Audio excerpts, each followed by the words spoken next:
That's Wow, that's crazy. crazy. And well, kind of like Day by Day, right? It's taken quite a few years to get that in the can, hasn't it? Didn't you start that back in 2018? How did that start, by the way?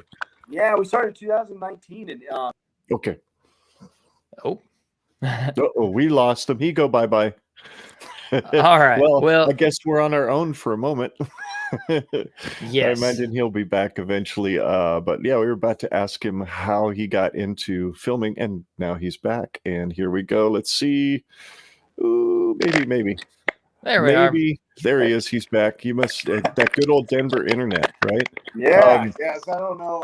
I'm kind of near the airport, so I wonder if a plane. I don't know what that was. So sorry about that, guys. No, you're good, buddy. You're good. Not a problem. Yeah, 2019 is when you said that the project started, and now I kind of remember that because that was kind of a trailer or whatever, and a bunch of players got together and talked about it before that fateful Colorado game in Boulder that year, right? Right. Yeah, that was the very early stages. Basically, so the Nebraska that program and what went on there. Obviously, growing up and watching that all go down, I grew up in Colorado, so I was a big Colorado fan. That's actually when they were pretty decent. And Nebraska was the team that would always knock them off. That was a time when Colorado was still trying to compete for national championships as well. And it was always Nebraska that had their number. So as a Colorado fan, you knew everything about Tommy Frazier, Tom Osborne. You respected them because you knew they were going to beat you every year. Kind of like probably what it was like in the 80s or in the 70s with Oklahoma, Oh, yeah. Yeah. So you knew a lot about the team, but you also respected them. And so, when I really started to get into documentaries and specifically sports documentaries, I always wondered, why is this story about the 95, initially the 95 team, never been told? I mean, from obviously some very political issues that came up from the Lawrence Phillips stuff to the tragedy that happened with Brooke. And basically how it all kind of got put together was Josh Davis, who played in Nebraska. He went to high school with me, and we were really good friends. And so we got together, and I just said, how come this movie hasn't been done? And he kind of thought the same thing and said, I can round up these guys. And so we rounded up the guys. We got Mark Brungart, who was also a former player at Nebraska. And he's like, well, hey, I got investors out here in Nebraska. Oh, shoot. Oh, man. Of course. Good old Denver 5G or 4G or whatever it is that he's on. Hopefully he'll sounds like his internet in a is second. Struggling to keep up. if he gets back on, I'll just have him turn off his camera. That'll probably help at least keep an audio signal. Yeah. But yeah, that was what I thought. I thought that's kind of what I heard the story was way back in the day. And he's back, we hope. Justin, why don't we try having you just can you turn off your video? I think there's a way to do that on the phone. That might help you keep the signal a little better. Sorry about that, guys. No, you're good. Good. You're good. This is worth it. This is absolutely worth it. So that's I kind don't know where I lost Josh. you. I think you lost me right about the time Josh Davis got involved, and he got a bunch of guys involved, and then you kind of dropped out at that point. Right. So we had Mark Brungart get involved. He's also a former Nebraska player, and so he had the guys that he knew that could help kind of fund this to get it going. And so we kind of all just came together to build something together, and that's where it all started. And then it took a crazy, it went from, okay, I think we have a solid movie here to wait, we can't tell this movie in one movie. We have to do it in two. Yeah. And then it became, well, do we try to even make this a series and go for 6 full hour episodes? And so we built it all the way up there. And with COVID, that delayed a lot of things, but we finally got it down to 2-hour movies. So they are longer, but I think the story is important. And you really can't, I've tried to cut things, and it's just, there's too much to this story that has to be told. And so, but that's kind of how it all kind of came together. It was a passion, labor of love for all of us, and just a passion project. And I think it's, it's not just supposed to be for Nebraska fans. It's really built to be. It's about the greatest college football team in history being the '95 team. It's about, but what it.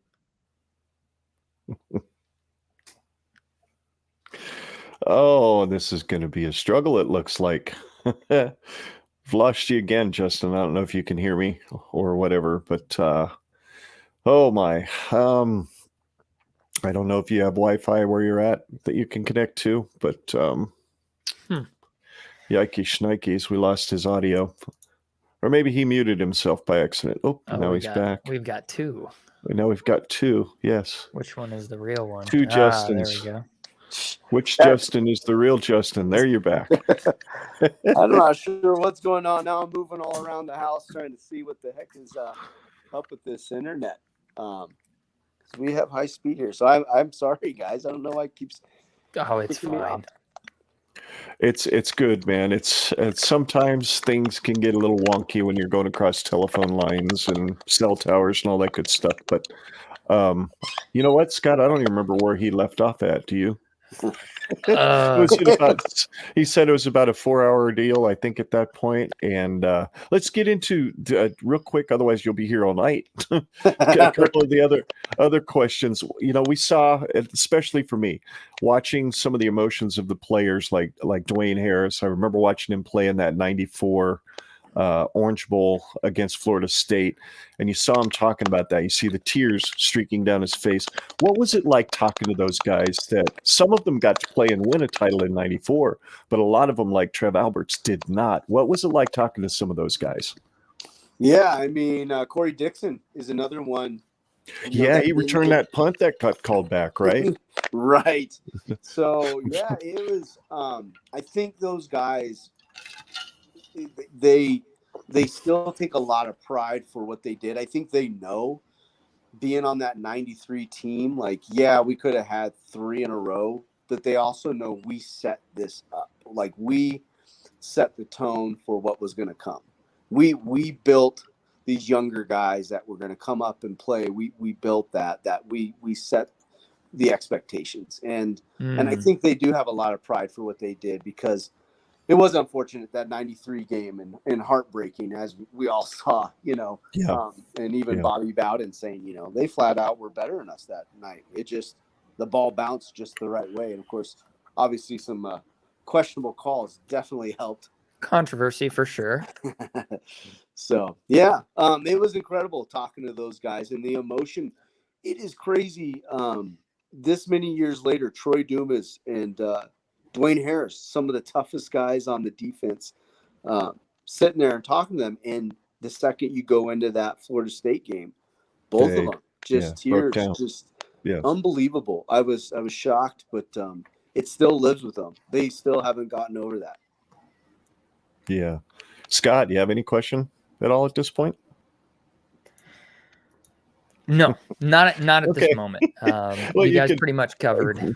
Yeah. So how, you know, I've seen it twice, so I know it's been all over the place. How has part one performed so far? And have you been able to actually cover the cost of at least making the first part of the documentary at this point? No, we're not close to covering the cost yet, but we got a lot more phases to go. We've been obviously limited in theatrical right now. And we wanted to do it that way. We wanted to make sure that Nebraska fans got a chance to see it. We've been, you know, we're still building theatrical releases around the country, because obviously there's Nebraska fans all over the world that we need to get this to. But it's done really well, thanks to the Nebraska fan. I mean, we're getting really good reviews, really good feedback, which is awesome that everybody's really enjoying it. That's always goal number one, is make sure you make a good movie. You know, that's always the hardest part. But so the support and has been there for sure. And that's what we're really happy about. So that's kind of where we're at. We're still very early in the stages. So, but it's doing really well. Like, we're really happy. Hastings did a bunch of showings out there and sold out practically every night, which was really cool. Considering all the movies that are out there. And people that was one of the places I went and saw it. So we lived in Grand Island for most of our time here in Nebraska, and then moved to Lincoln just recently. But we went out to Hastings we were doing furniture shopping. So we thought, well, if we're going to spend a bunch of money on furniture, let's just spend a few bucks and go see Day by Day, because my wife wanted to see it. And she's always told me and my crazy fandom has made her hate Husker football in many ways. But at the same time, she saw that doc and she goes, yep, I remember. That was absolutely incredible. And the way you guys did it was so amazing too. So you said you're in the middle of a lot of some very early stages. What stage and when do you think that part one might hit the streaming and downloading platforms for folks who just might not get a chance to get to a theater to see it somewhere? Yeah, so that's going to happen very soon. Cool. I can't give dates yet because we don't have dates locked in yet, but we're working really hard right now to finalize and get that all mapped out.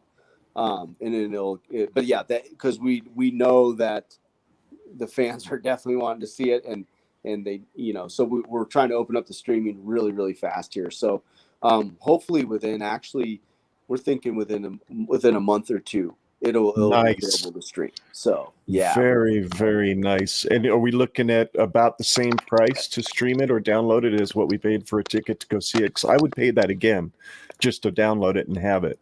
Yep, for sure. Exactly. Okay. Yep. Yeah, nothing. Nice. Well, kind of the reason. Oh, go ahead, Scott. I'm sorry, I didn't mean to jump on you. Oh, you're fine. No, my overall, just as before we go into talking about, I guess, part two, I just wanted to, I guess, give you some praise here that when watching that film, as before we hit the record button here, I did just briefly tell you, and I want to tell you again, because, got to have it recorded and everything, but it was such a profound experience for me getting to see this film and get some contextual importance to what the 90s meant to not only Husker Nation, but from a national landscape perspective. And then also from the individuals that were a part of the filmmaking and a part of those teams, especially, and what foundation they set for these teams to be successful. And so it was, not only was it great for me to just absorb that information, but the way that it was done, I remember sitting there in the theater, praying that it wasn't about to end, because I was just so engaged and so just drawn into it. Granted, I am biased because I'm just a huge Husker fan. My dad raised me right, I guess. And so one of the few things I did right. So I was zoned in, and I'm sitting there this is top tier. This is, if this were on, ESPN or, Big Ten Network or whatever mainstream sports outlet that there is, I wouldn't even have to be a Husker fan to enjoy that, because it'd be holy crap, this is the stuff that they went through, especially for, people that lived through it. They would be oh, wow, yeah, I knew that Nebraska had some controversy. I knew Nebraska was a good team. I knew they went through a lot of stuff, but this stuff is nuts. I was just when I was sitting there in the theater, I'm God, the world needs to see this. They need to see it today. So I'm really excited to see it come to a streaming platform so that I can sit down with my wife, because she doesn't get it at all. She doesn't get why I'm a Husker fan, because we've been married for 2 years and she's known me for 3 years. And it's been pain. Yes, it's been nothing but pain, where it's I'm so excited for Husker football, and then I just come home and we suck. So it's why are you a fan? It's because I just love Cornhusker football, and from what I've seen before, I mean, there are Alabama fans out there that remember Bear Bryant, and then there was kind of a dead period, and then they got Nick Saban, and they were thank God I raised my kids right, because they grew up watching the pain of post Bryant era, and then they got to go right into a Nick Saban era, and now they're just sitting happy. So I'm just kind of rolling the dice here right now. It's well, maybe we'll get our Nick Saban here soon. Yeah, exactly. Maybe someday. For people like my wife or my friends or people that I knew from across the country when I lived in different parts of the country and even the world. You know, it's like I would love to just buy it and share it with friends and be like, yo, check this out. This is why I'm a Husker fan. So I really look forward to when that releases. Well, thank you guys. It means a lot for sure. I mean, that was the goal. And the goal is that anybody, whether you're even a sports fan, can enjoy and appreciate the film because it's bigger. This movie, as you guys probably noticed, for movie one, it's more than just about a Nebraska football team. It's about what the message of what the message is much bigger than just a football team, right? It's almost a life. You know, any phase of life, you can take something away, hopefully, from the movie and apply it to your own life.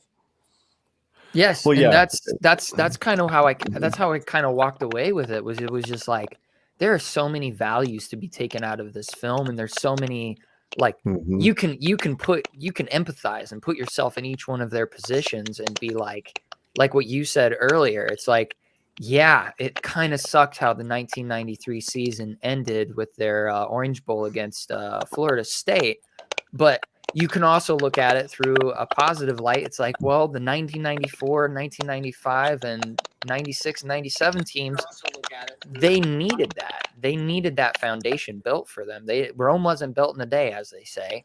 And so was it a necessary evil? Yeah, it kind of was. And I just like you said, you know, like anybody can watch this film and enjoy it. Like I had my wife sit down with me and watch American Underdog, the Kurt Warner story. And Good she movie. had no idea about Kurt Warner. She doesn't pay attention to football at all. And by the end of the movie, she was like, that was a fantastic movie, even though I don't know anything about football. It was a crazy story. And that was kind of how I could compare it to that. Like it's you don't have to know Husker football to get how profound of a story it was.